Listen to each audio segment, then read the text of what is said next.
I have a great insight for everybody. Just hoping that my Instagram goes live, but it is not. So, with that, what I'm going to do is showcase an article by a gentleman named Andy Crestodina.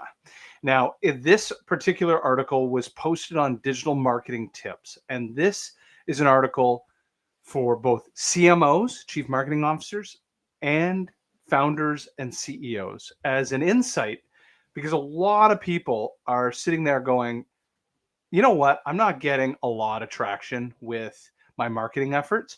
And what I'm about to show you is the kind of the mathematical formula as to why you're not.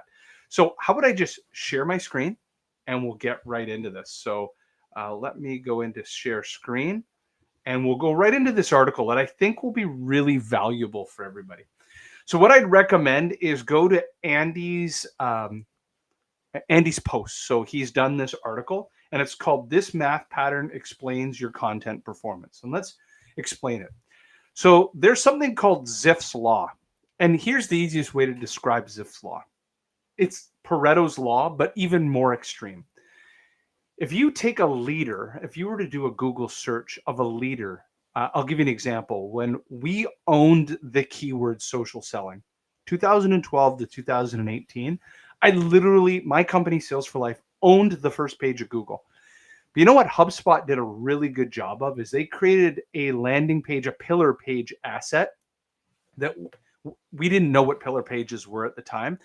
What they did is they built this robust landing page that had sections and it answered everything that is social selling and they drove a ton of traffic to it. And it wasn't too long until HubSpot and social media today overtook us on LinkedIn or on Google as the homepage, the first page to all things social selling. It kind of went HubSpot, social media today, and then us, all kinds of different assets, whether it was webinars or our website or my LinkedIn and so forth.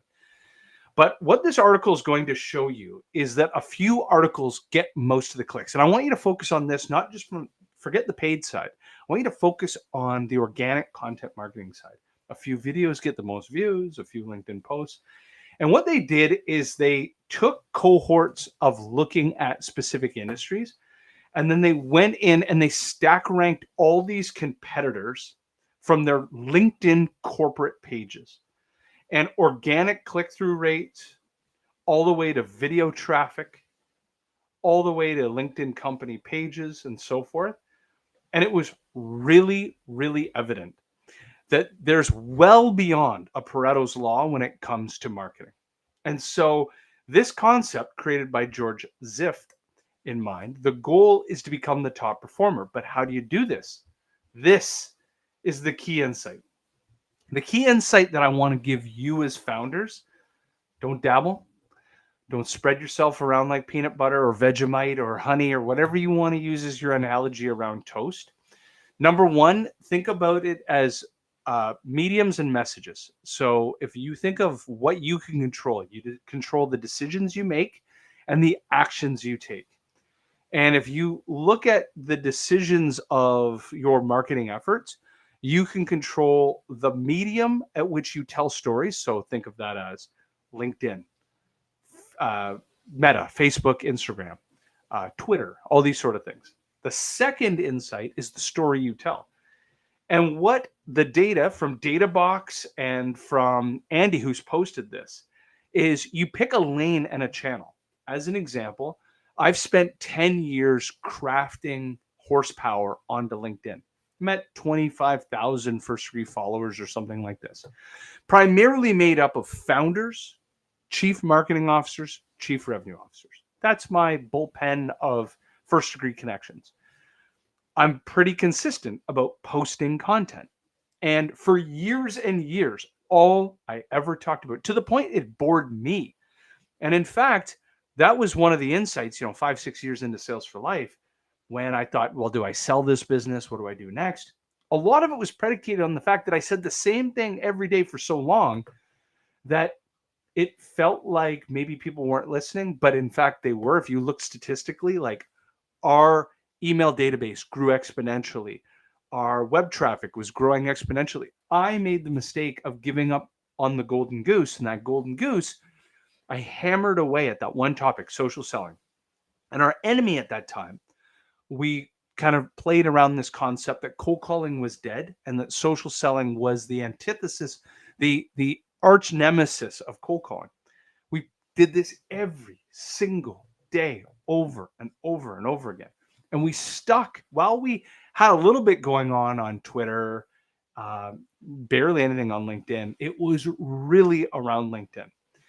And this is what they found in the data. So LinkedIn mastery on a topic, as an example, with my offshoring agency, is just constant communication around offshoring best practices in sales and marketing, to the point where some of you in the audience, if you're a consistent follower, it seems repetitive to you, but to the vast majority of the market, it's net new information, but it's starting to increase the profile of somebody talking about offshoring in sales and marketing tasks.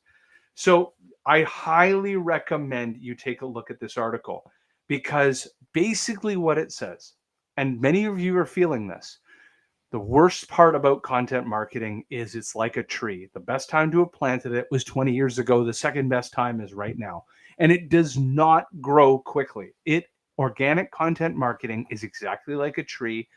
You are doing things today that serve you in the year 2025, in the year 2026 and beyond.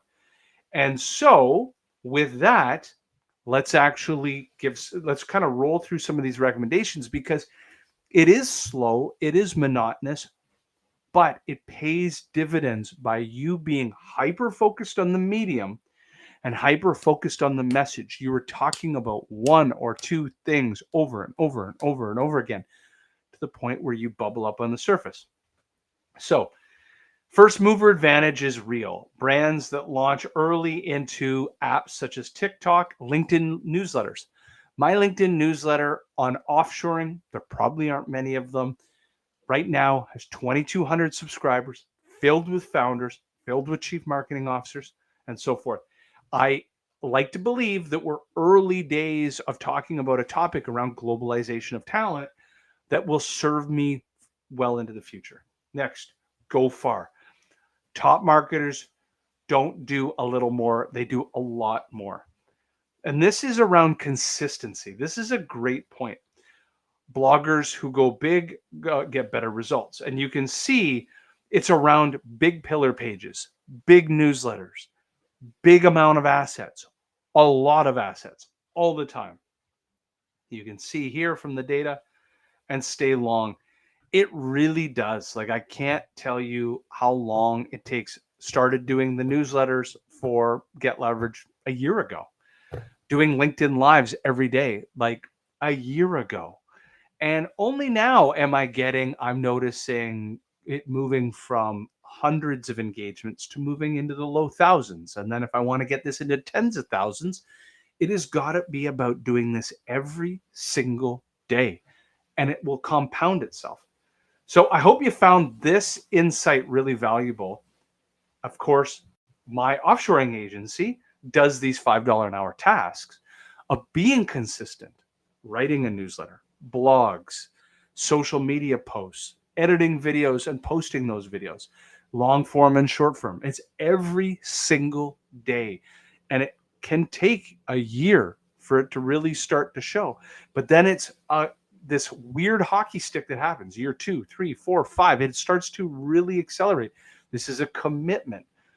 And that's one of the benefits of using offshore talent, is it gives you the affordable resources to commit to something that doesn't break the bank. I hope you found this valuable. That insight will shock a lot of people, that they're wondering, well, why is my marketing message not landing? A, you're probably not consistent.